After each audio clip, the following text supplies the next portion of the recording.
Sound of ancient drums echoing. A deep, powerful voice speaks. Africa was never for sale.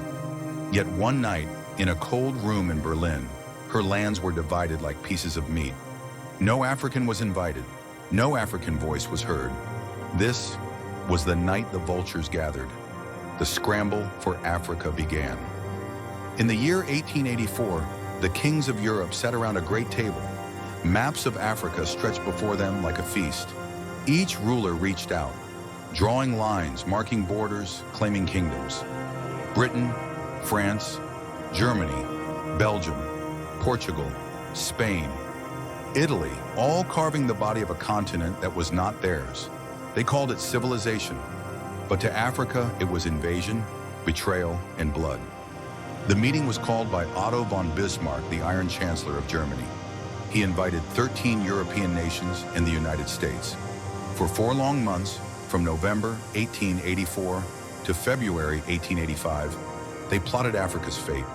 They argued not about right or wrong, but about who would take what, who would rule the rivers of Congo, who would own the gold of Ashanti, who would control the land of the Nile.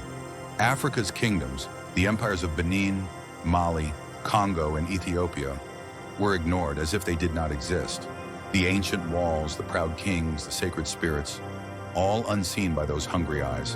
When the conference ended, the map of Africa was no longer whole. With a stroke of a pen, borders were born that made no sense. Tribes split, families torn apart, nations created, not by blood, not by history, but by greed. Britain took the south and east. France took the west. Belgium seized the heart, the Congo. And what followed was a storm. Villages burned, people chained, resources stolen, and millions of Africans forced to work, to bleed, to die, for the glory of empires that never cared for them. The scramble for Africa was not just a theft of land, it was a theft of identity. Ancient kingdoms forgotten, sacred languages silenced, and the drumbeats of unity replaced by the noise of division. Even today, the scars remain. The borders drawn in Berlin still divide brothers and sisters.